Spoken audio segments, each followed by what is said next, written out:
As-tu préféré ton premier ou second voyage ou les deux? Alors là c'est compliqué parce que j'ai préféré le premier parce que c'était mon premier et que j'étais hyper fière de moi et que je me pensais pas capable de faire tout ce que j'ai fait. Donc voilà, de ce point de vue là j'ai préféré le premier. Le deuxième m'a un petit peu déçue parce que là j'ai eu l'impression que j'étais complètement nulle en anglais, que j'étais incapable de créer des liens et de parler avec des gens. Enfin pas tout le temps mais voilà, c'est un petit peu ce qui en est ressorti. Mais c'est parce que j'avais mis la barre un petit peu haut je pense. J'avais des attentes pendant ce deuxième voyage et donc une petite déception de ce point de vue là. Par contre j'ai préféré le deuxième voyage parce que j'ai préféré les paysages, parce que j'ai marché encore plus et ça c'était vraiment génial, parce que je me suis retrouvée dans des auberges de jeunesse et dans des bed and breakfast qui étaient vraiment géniales. J'ai mangé vachement bien, ce qui est super important, et globalement voilà, pour le côté paysage, aventure, découverte, j'ai préféré le deuxième voyage. Pour le côté peut-être un peu plus humain, j'ai préféré le premier. Mais les deux étaient géniaux quand même. Pourrais-tu vivre au quotidien dans les villes que tu as visitées? Est-ce qu'un jour tu te vois résider là-bas plus longtemps, autre que pour un voyage en touriste? J'adore l'Irlande, j'adore le pays, les paysages, le climat, j'adore la culture, j'adore la musique, j'adore la bouffe même maintenant irlandaise.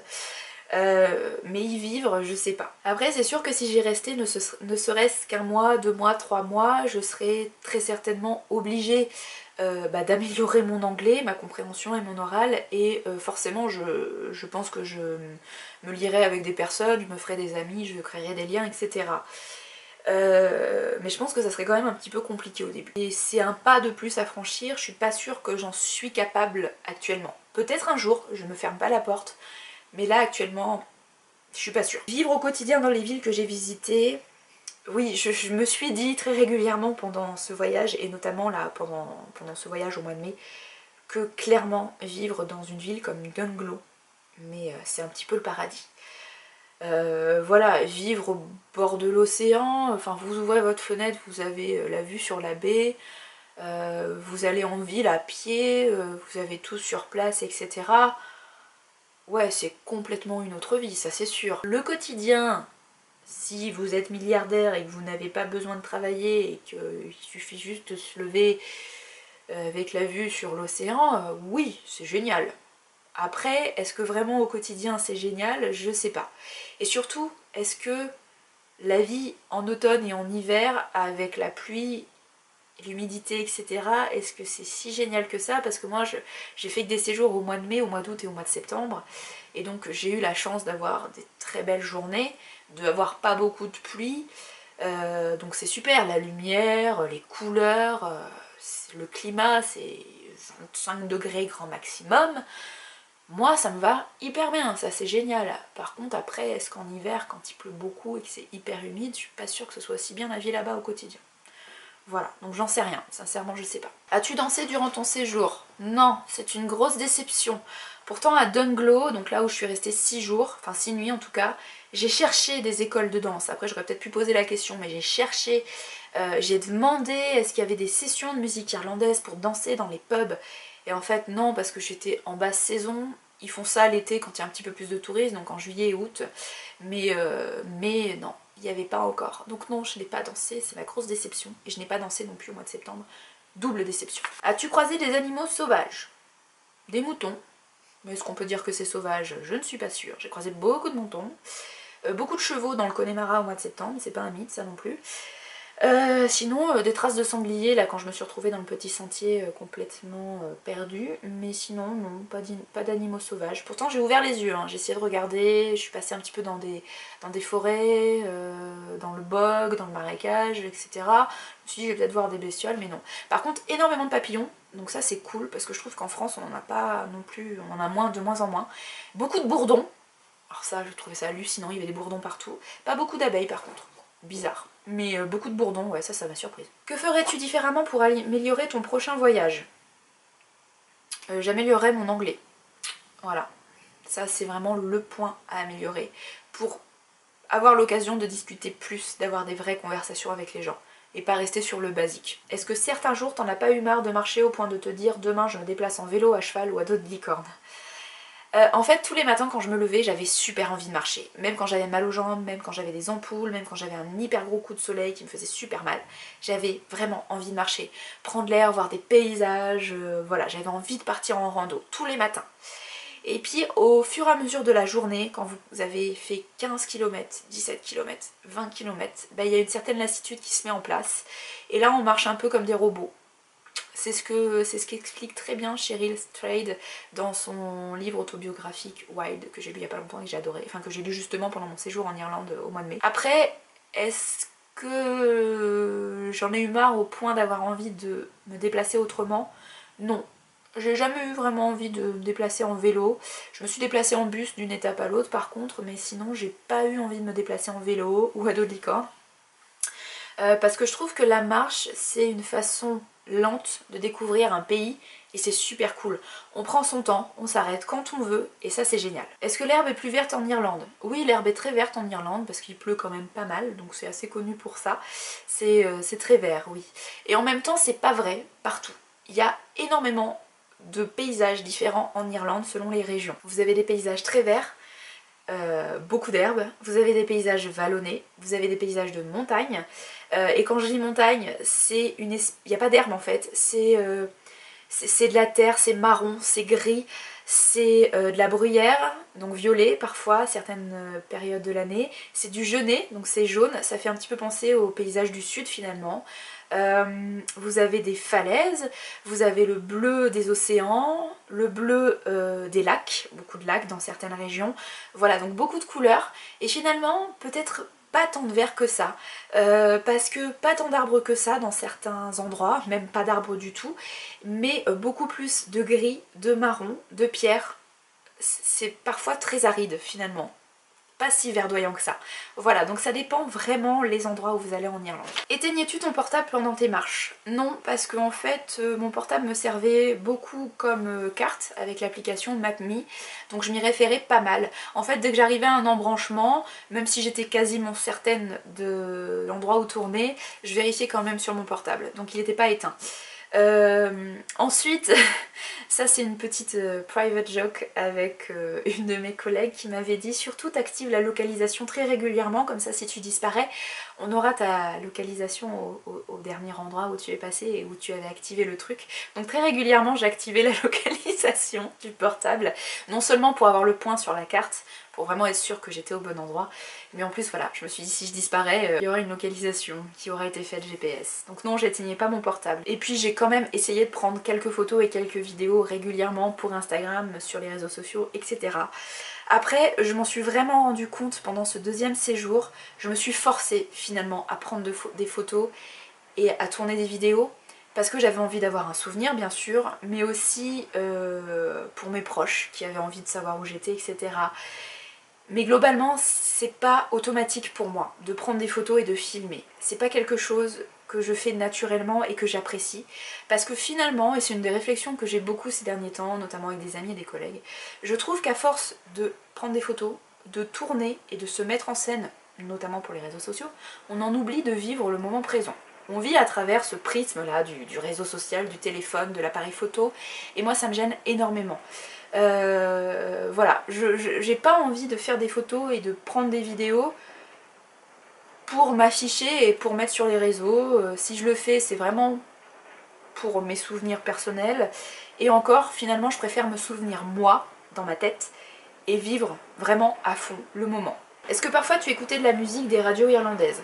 Alors c'est bizarre parce qu'en France j'écoute énormément de musique dans mon quotidien. Tous les jours j'écoute de la musique et notamment quand je marche, quand je vais travailler ou quand je rentre du travail. J'ai toujours mes écouteurs. C'est quelque chose dont je ne peux pas me passer. Voilà, la musique c'est une façon de s'évader, une façon d'oublier le quotidien. En Irlande, jamais. J'ai juste eu mes écouteurs dans l'avion pour l'aller et pour le retour.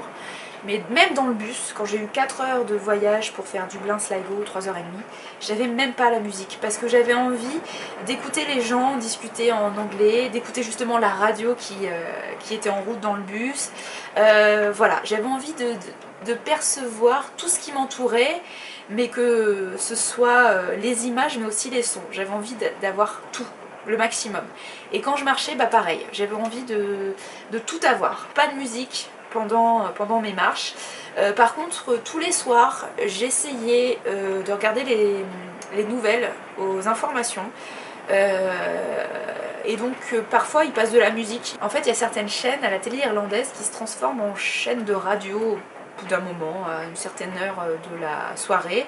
Et donc vous pouvez écouter, il n'y a rien qui s'affiche sur l'écran, mais vous pouvez écouter la radio irlandaise. Donc voilà, je me mettais un petit peu ça tous les soirs, quasiment, pour me tenir au courant et en plus pour écouter un petit peu de musique. Comment tu t'es organisée en ce qui concerne la logistique? As-tu fait des listes de ce que tu voulais faire ou as-tu fait un peu au pif en allant là-bas? Comment tu t'organises pour concevoir ton voyage, budget, hébergement, visite, etc.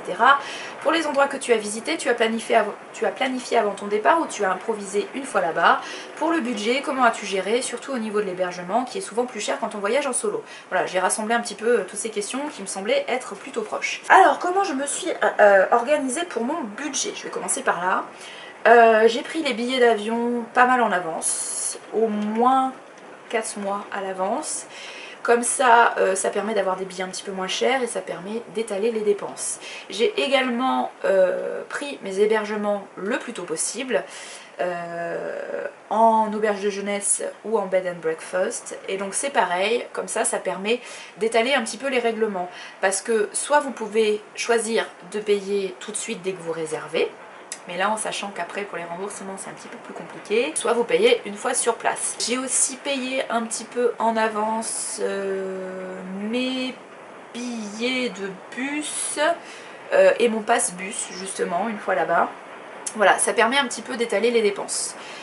Voilà pour le budget. Et je vous le dis sans détour, parce que j'ai rien à cacher globalement, pour 13 jours de voyage, 12 nuits je crois que c'est ça, j'ai payé 1200 €. Voilà, tout compris. Mais quand je dis 1200 €, c'est vraiment tout compris. La bouffe, l'avion, l'hébergement, les transports sur place, les petits extras, etc. 1200 €, ce qui fait environ 100 € par jour. En sachant que moi, personnellement, si j'aime bien l'idée d'auberge de jeunesse pour le fait de rencontrer des gens, j'aime pas l'idée d'auberge de jeunesse pour la vie en communauté. Voilà, je suis quelqu'un, comme je vous le disais, de très solitaire et j'aime surtout avoir mon cocon à moi. Et donc ça me gêne pas vraiment de passer une nuit dans un dortoir dans une grande ville comme Dublin par exemple, parce que c'est hors de prix. Donc le dortoir c'est un petit peu la solution pour payer pas trop cher. Genre un dortoir de 4 à Dublin au mois de septembre, j'avais payé 35 € la nuit pour un lit dans un dortoir de 4. Donc ça va, c'est plutôt raisonnable. Après si vous prenez des dortoirs de 10, 12, 16, c'est 15 € la nuit à peine. Hein. Voilà, donc plus c'est des grands dortoirs, moins c'est cher. Voilà, donc moi là où j'ai payé le plus cher en étant toute seule, c'est parce que je me suis fait plaisir sur l'hébergement et j'ai quasiment pris que des bed and breakfast à chaque fois, que des chambres doubles pour moi toute seule avec salle de bain privative. Voilà, grand luxe. Mais finalement c'est pas si cher que ça, parce que pour des endroits comme dans le Donegal, j'étais dans des bed and breakfast de 3 ou 4 étoiles, donc j'avais des chambres doubles individuelles avec salle de bain privative et petit déjeuner complet compris dans le prix. J'en ai eu pour 45 € par nuit en moyenne. Donc vous voyez, 35 € la nuit en dortoir de 4 à Dublin. Ouh, il y a de l'orage. Qui n'est pas loin d'ailleurs. Et 45 € dans une chambre double dans le Donegal pour tout compris. Voilà, je pense que c'est pas non plus complètement déraisonnable. Mais c'est un choix. Voilà, si vous avez envie de faire que de l'auberge de jeunesse, et notamment dans des endroits comme Sligo, où vraiment les auberges de jeunesse, je pense, ne sont pas chères du tout, beaucoup moins chères que Dublin en tout cas, niveau hébergement, vous allez vraiment, vraiment beaucoup baisser le prix. Voilà, donc moi, concrètement, l'hébergement, c'est ce qui m'a coûté le plus cher. Je pense que pour 12 nuits, j'en ai eu pour 500 € environ. Voilà, ce qui me semble pas non plus complètement excessif, mais c'est un choix qui m'est très personnel. Ensuite pour la bouffe, donc j'avais pas besoin de me payer le petit déjeuner le matin puisque c'était compris dans la chambre. Généralement je mangeais tellement des petits déjeuners complets, les full Irish comme ils appellent, donc du bacon, des toasts, des tomates, des champignons, des œufs, enfin bon bref, le gros petit déj. Avec buffet à volonté en plus, si vous avez encore un petit creux, vous pouvez prendre des céréales, des yaourts, des fruits, puis bon voilà, vous avez toujours des toasts par dizaines, du thé, du jus d'orange, bref, c'est royal, hein, franchement, Donc je prenais vraiment un énorme petit déj le matin, ce qui fait que je ne mangeais pas le midi. En plus généralement je partais avec un fruit, donc si vers 2 ou 3 heures de l'après-midi j'avais un petit creux, je mangeais une banane par exemple, ou alors je m'arrêtais dans un petit salon de thé pour me boire un petit cappuccino, manger une petite viennoiserie, mais bon vraiment pour goûter parce que forcément c'était plus de la gourmandise que de la faim, ou une petite glace, je me suis pris une glace à Sligo au bord de l'eau, voilà, donc globalement je ne dépensais rien le matin. L'après-midi, si je dépensais 5 ou 6 euros maximum, c'était le grand max. Et par contre, je me faisais plaisir le soir au restaurant. Je me donnais un budget de 20-25 euros le soir au restaurant, ce qui me faisait un budget global par jour pour la bouffe de 30 euros maximum. Et je m'en suis très largement sortie. Au final, j'ai dépensé moins de 30 euros par jour pour la nourriture. J'ai oublié de vous dire, pour le transport, j'ai eu environ pour 200 et quelques euros d'avion, bagages compris, aller-retour, avec la compagnie Aer Lingus en partant de Lyon. J'ai pris un bus Flixbus pour aller à Lyon en partant de Clermont. J'en ai eu pour 5 ou 6 euros, donc ça va, j'ai pas dépensé des masses. Et par contre je me suis acheté un pass touriste en Irlande pour me déplacer en bus avec la compagnie nationale irlandaise qui s'appelle Bus Éireann. Ce qui fait que pour 7 jours de voyage en illimité, j'en ai eu pour 123 ou 126 euros. Donc c'est à dire que pendant 7 jours, sur mes 12 jours de voyage, je pouvais prendre 10 fois le bus dans la journée si je voulais. Voilà, j'avais mon pass. Il y a juste à présenter son pass au conducteur en montant dans le bus. Alors certains mettent la date, certains en ont rien à foutre, donc ce qui fait que vous payez 7 jours, mais globalement vous pouvez dépenser beaucoup plus, hein. Enfin vous pouvez voyager beaucoup plus, parce que je crois que sur les 7 jours de voyage, j'ai eu que 3 conducteurs qui ont marqué le jour. Donc, on me demande comment j'ai fait une fois là-bas, est-ce que j'ai fait au pif ou pas? En fait, comment j'ai fait pour m'organiser, pour organiser le séjour, les déplacements et tout, je suis pas motorisée, donc je savais qu'il fallait absolument que je visite une région qui était bien desservie par les bus, parce que je savais que j'allais me déplacer essentiellement en bus. Donc je suis partie de là. J'ai regardé les réseaux de bus en Irlande et les réseaux de train, mais en sachant que le train est pas très étendu en Irlande, donc il faut vraiment se déplacer en bus. Il y a plusieurs compagnies, celle qui est la plus largement utilisée en Irlande et la plus répandue, c'est la compagnie nationale dont je vous parlais juste avant, qui s'appelle Bus Éireann. Vous avez Citylink également, et vous en avez 2-3 autres. Vous avez des compagnies vraiment locales que j'ai utilisées dans le Donegal, je ne connaissais pas. C'est la propriétaire d'un bed and breakfast justement qui m'a conseillé de prendre cette compagnie locale pour pouvoir aller dans le parc national, parce que sinon la compagnie Bus Éireann ne passait pas du tout dans ce coin-là du Donegal. Voilà, donc il faut bien se renseigner sur les compagnies de bus si vous voulez vous déplacer, si vous n'avez pas de voiture. Si vous avez une voiture, c'est beaucoup plus facile, je pense, d'y aller en freestyle. Si vous avez une voiture et si vous ne savez pas où dormir, si vous arrivez dans un village et qu'on vous dit que non, il n'y a plus de place dans le bed and breakfast ou dans le gîte, vous pouvez faire 50 km de plus en voiture pour vous déplacer. Quand vous êtes en bus et que vous êtes dépendant des horaires de bus, je pense qu'il vaut quand même mieux prévoir les endroits où dormir. Donc je me suis basée sur le réseau de bus pour trouver les endroits que je voulais visiter, notamment pour les plus beaux paysages. Et une fois que je savais un peu où je voulais aller, j'ai choisi mes hébergements et le nombre de jours que je voulais rester dans chaque endroit. Il faut gérer ça, il faut s'organiser ça entre les déplacements, les horaires et les hébergements, si vous trouvez de la place, si c'est pas trop cher, etc. C'est comme ça que je me suis un petit peu organisée. Après je savais globalement qu'au mois de mai je voulais aller dans le Donegal, parce que c'est la région la plus sauvage d'Irlande quasiment, enfin en tout cas elle est présentée comme ça, et donc je voulais absolument visiter cette région là. Par contre j'ai fait qu'une partie de la région, parce que justement au nord du pays, enfin oui c'est quand même au nord du pays, mais au nord du Donegal, justement c'est très mal desservi par les bus, donc je me suis dit que ça serait compliqué d'y aller, j'allais passer parfois une journée de voyage pour aller jusque là-bas et j'allais perdre du temps. Et donc il valait peut-être mieux que je passe moins de temps dans les transports et plus de temps à marcher dans des coins qui déjà avaient beaucoup à offrir. Donc je suis partie en ayant réservé mes hébergements, donc je savais exactement où j'allais dormir chaque nuit, ce qui est rassurant pour moi, et comme je vous le disais, quand vous êtes dépendant des bus, c'est quand même mieux.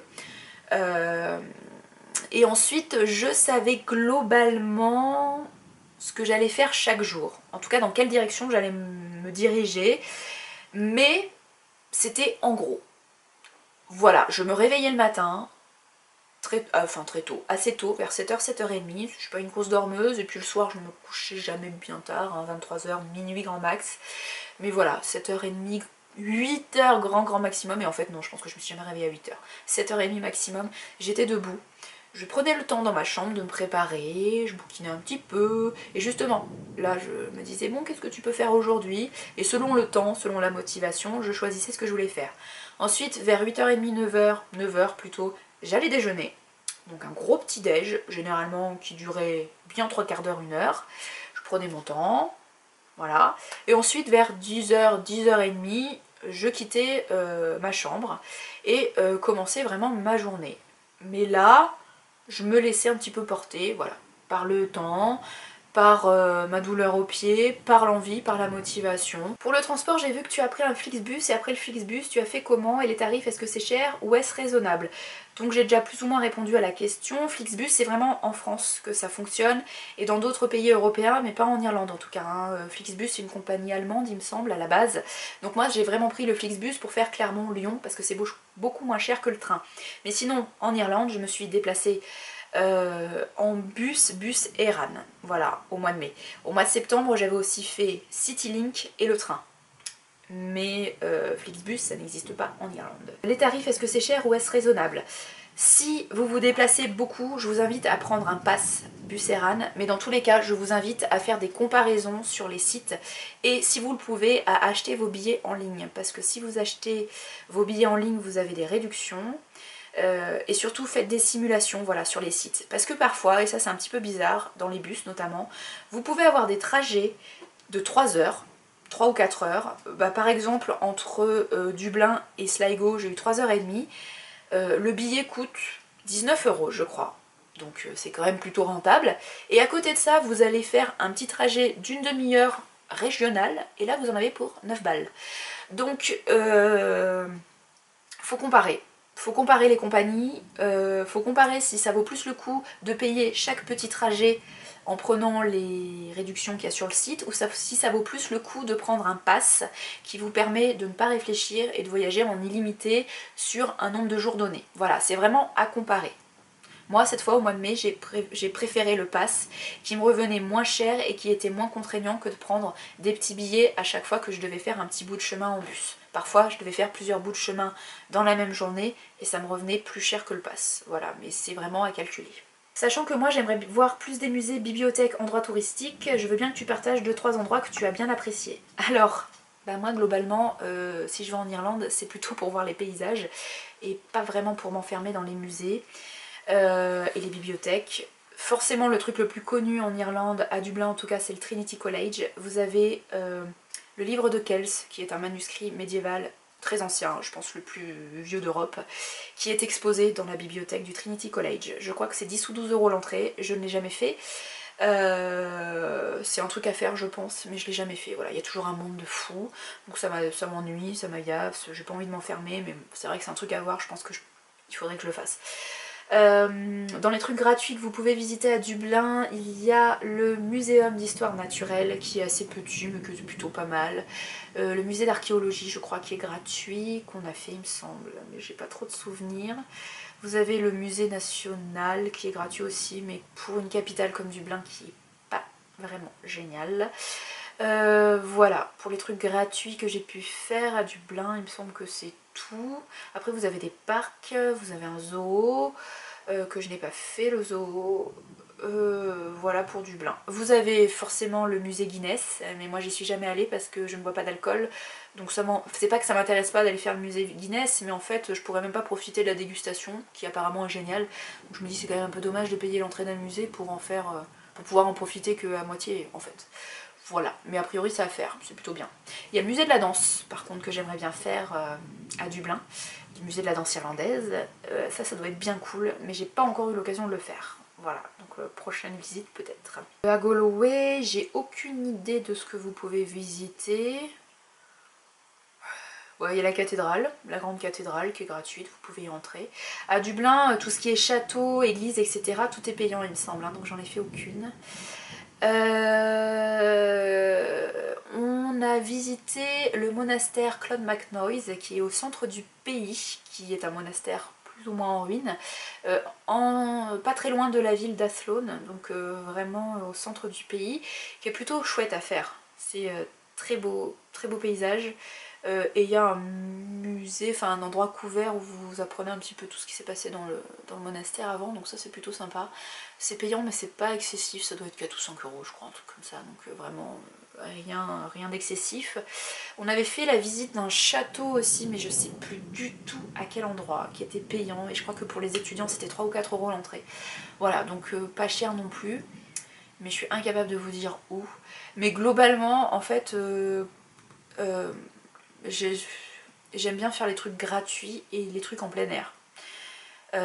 Et la plupart des choses en plein air sont plus ou moins gratuites en Irlande, sauf les falaises de Moher qui sont hyper chères.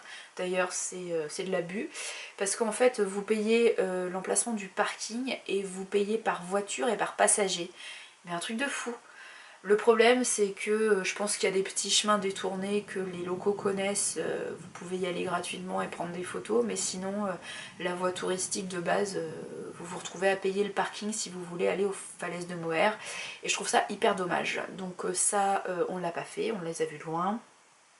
On a payé par contre pour la chaussée des géants en Irlande du Nord, et là c'était en livres, parce qu'en Irlande du Nord je pense que c'était 8 livres je crois.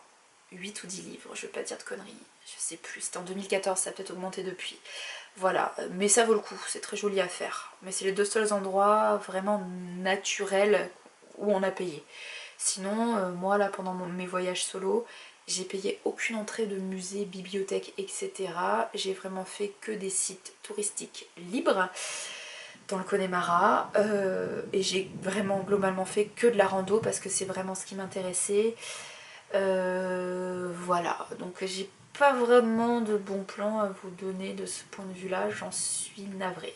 Quels sont les meilleurs coins du pays pour faire des randonnées, pour voir les beaux paysages? Et aussi pendant tes voyages qu'as-tu visité? Donc ça j'ai déjà répondu. Pour faire des randonnées, pour voir les beaux paysages, bah j'ai envie de dire n'importe où en Irlande, en tout cas sur la côte, sur la Wild Atlantic Way, vous savez les paysages absolument magnifiques. Pour la randonnée, il vaut mieux, je pense, se renseigner parce que j'ai l'impression que c'est pas super bien balisé en Irlande. À mon avis, il y a des coins vraiment très bien balisés, mais ils sont pas très nombreux et donc ils doivent être pris d'assaut. Mais la plupart des coins sont pas hyper bien balisés et vous êtes la plupart du temps sur des petites routes goudronnées. Bon, en sachant par contre qu'il y a énormément de marcheurs sur ces routes goudronnées, en tout cas en période estivale, et donc les Irlandais automobilistes sont plutôt habitués à avoir des marcheurs, donc ils adaptent leur allure et c'est pas forcément, c'est pas trop dangereux, ça va. Faut juste faire attention, il vaut plutôt mieux marcher sur la droite pour avoir les voitures qui viennent en face parce qu'ils roulent à gauche.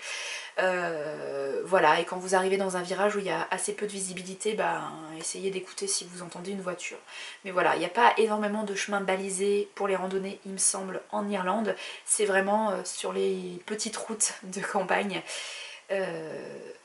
Mais un peu partout dans le pays, vous avez de magnifiques paysages. Là, ce que j'ai préféré pendant mes 4 séjours, c'est le Donegal. Là, j'ai pas mal visité, c'est vraiment beau. Sinon, quand j'ai fait mon petit... Le Connemara m'a un peu déçu, ça reste beau mais peut-être un peu surfait, puis très touristique pour le coup.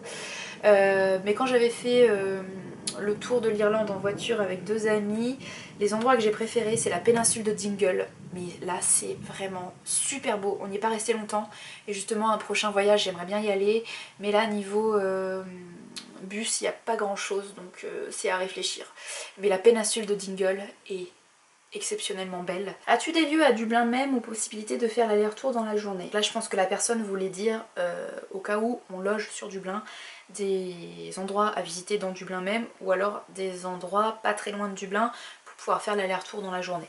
Donc autour de Dublin je connais pas du tout, j'ai fait ni le nord, ni le sud, ni l'ouest de Dublin, je n'ai aucune idée, je suis navrée, ça serait un truc à faire je pense pour le coup, même si niveau hébergement ça doit être un peu plus cher parce que capitale et périphérie de la capitale oblige. Dublin même, c'est pas très grand comme capitale, hein, ça se fait très largement à pied. Moi j'ai fait du nord d'O'Connell Street le musée des écrivains, je crois que c'est ça. donc environ à ces environs là, jusqu'au sud Stephen Green.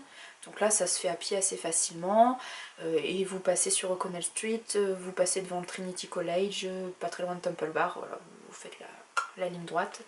Et en largeur j'ai fait de Merrion Square, un peu plus loin de Merrion Square, à l'est, jusqu'à la gare, je crois que c'est Euston Station, je crois que c'est celle-là, la gare qui est à l'ouest de Dublin. Voilà, et là c'est pareil, ça se fait plutôt bien à pied. Donc il reste des endroits que je n'ai pas fait de Dublin, mais en gros c'est le gros centre, le principal, voilà. Donc sur place je vous ai dit, vous pouvez faire le Trinity College, ce qui est super connu c'est le quartier de Temple Bar, forcément. Vous pouvez aller à Merrion Square, le square qui est juste à côté de la maison où a vécu Oscar Wilde. D'ailleurs il y a une statue d'Oscar Wilde dans le parc. Vous pouvez faire Stephen Green, donc le parc qui est au sud. Et à l'ouest il y a un énorme parc avec un zoo que je n'ai encore jamais fait parce que j'ai jamais eu l'occasion, mais c'est un petit peu le but de ma prochaine visite à Dublin, si jamais je dois faire ça. Vous avez le quartier avec le château de Dublin, donc qui est payant comme je vous le disais, mais vous pouvez vous balader là. Voilà, ça se fait largement à pied. Après il y a tramway et bus locaux qui circulent et qui desservent plutôt très bien la ville il me semble, mais moi je les ai jamais testés, je peux pas vous en dire plus sur les tarifs notamment, je n'en sais rien. Comptes-tu refaire un voyage solo mais cette fois-ci dans un autre pays ou même dans une autre région en France?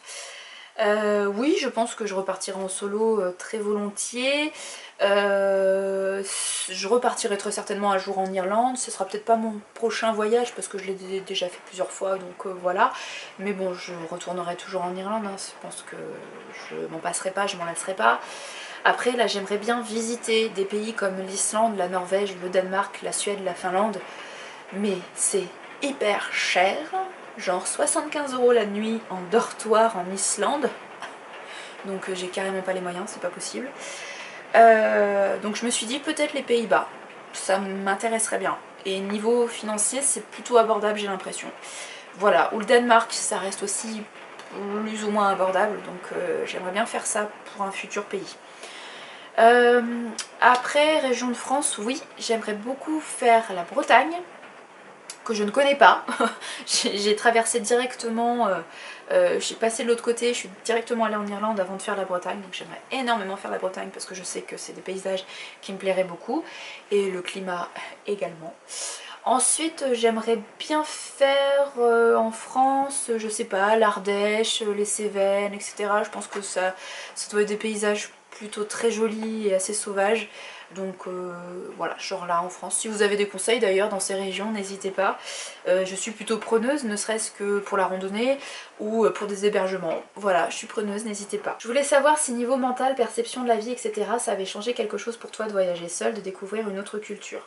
Comme je vous le disais, voyager seule, ça m'a permis de gérer mon stress, de gérer mes émotions.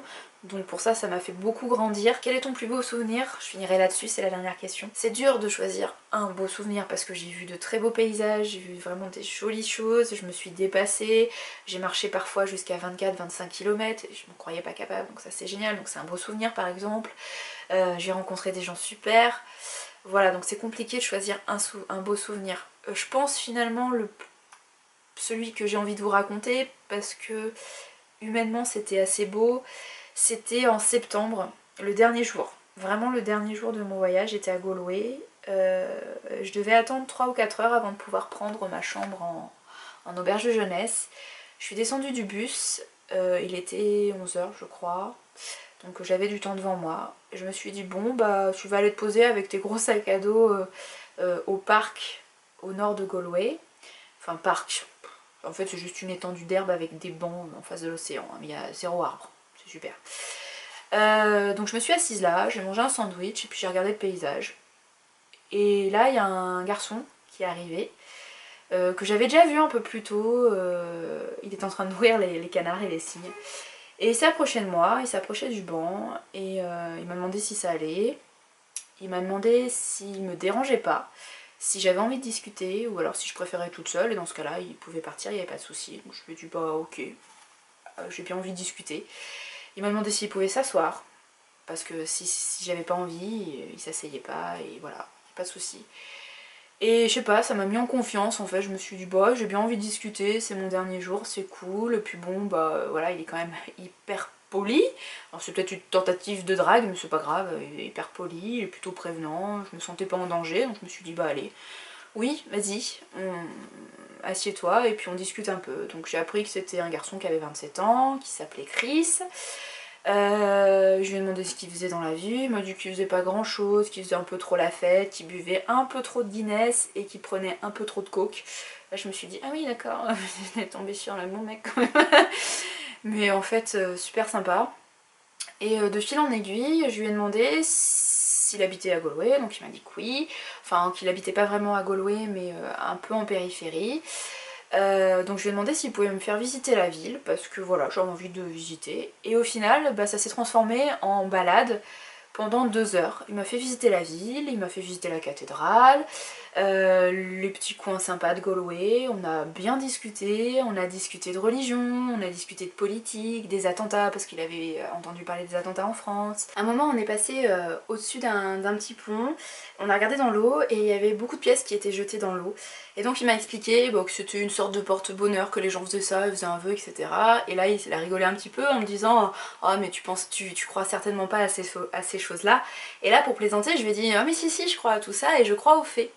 Et là il m'a expliqué, et c'était super intéressant, que sa grand-mère qui vivait dans le Connemara, enfin qui vit toujours je pense, j'espère, était habituée, enfin c'était une vieille grand-mère un petit peu toute bossue comme ça parce que toute sa vie elle était allée ramasser la tourbe dans les champs, dans les tourbières, et donc bah, ça l'avait complètement bossue, et que cette grand-mère depuis enfant elle avait l'habitude tous les jours de déposer sur son seuil, sur le seuil de sa porte, une petite offrande aux fées, aux lutins.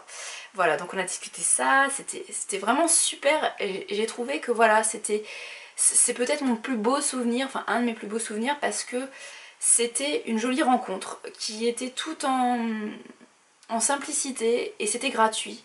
Voilà, c'est juste 2 personnes seules qui se sont retrouvées pendant 2 heures et qui ont discuté. Moi j'ai passé un bon moment pendant 2 heures, je pense que lui aussi a passé un bon moment. C'était bon enfant, c'était chaleureux, c'était humain quoi. Et j'ai bien aimé juste discuter comme ça avec un inconnu, discuter un peu de tout et de rien, de sujets plus ou moins importants, et voilà, sans méfiance, sans se dire ah je le connais pas, c'est un mec tout seul, tout de suite il va m'agresser. Voilà, j'ai fait confiance et c'était chouette, c'était un super chouette moment. Et je pense que c'est un petit peu pour ça aussi que je m'étais dit bah ton deuxième voyage solo, tu rencontreras des gens aussi comme ça, tu pourras discuter de tout et de rien, refaire le monde, tout ça, et ça sera chouette. Et ça s'est pas vraiment passé au mois de mai, et c'est un petit peu ce qui m'a déçue. Je pense que j'ai tellement terminé le premier voyage au mois de septembre sur cette note positive, humaine, chaleureuse, que j'avais envie que ça recommence au mois de mai et que ça aille encore plus loin, enfin encore plus loin, qu'il y ait encore plus de discussions et que je rencontre encore plus de gens sympas.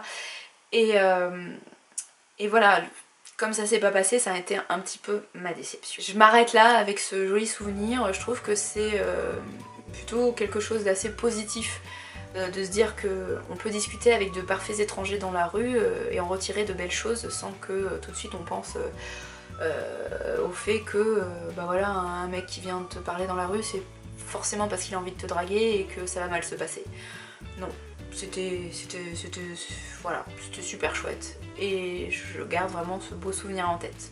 Voilà, j'arrête là avec cette vidéo que j'aurais souhaité beaucoup plus courte, mais finalement j'avais beaucoup de choses à vous raconter. J'ai raconté des choses quand même assez intimes, enfin intimes, je me suis dévoilée un petit peu, ce qui est un petit peu gênant quand même. Mais voilà, j'espère que ça vous intéressera, ça ne se reproduira pas de sitôt je pense, donc profitez-en. Si vous avez peut-être d'autres questions, peut-être que vous n'avez pas eu le temps de les poser ou vous n'y avez pas pensé, bah allez-y en commentaire et je répondrai en commentaire cette fois. Et j'espère que cette vidéo vous aura donné envie de sauter le pas et de partir en voyage solo en Irlande ou ailleurs. C'est vraiment une très chouette expérience qui fait grandir et qui apporte de belles choses. Voilà, de belles rencontres et ça fait grandir. Et c'est... On dit que le voyage forge la jeunesse, mais vraiment c'est vrai. Je vous souhaite un bel été, de beaux voyages si vous partez et de belles lectures. Prenez soin de vous et à bientôt. Salut!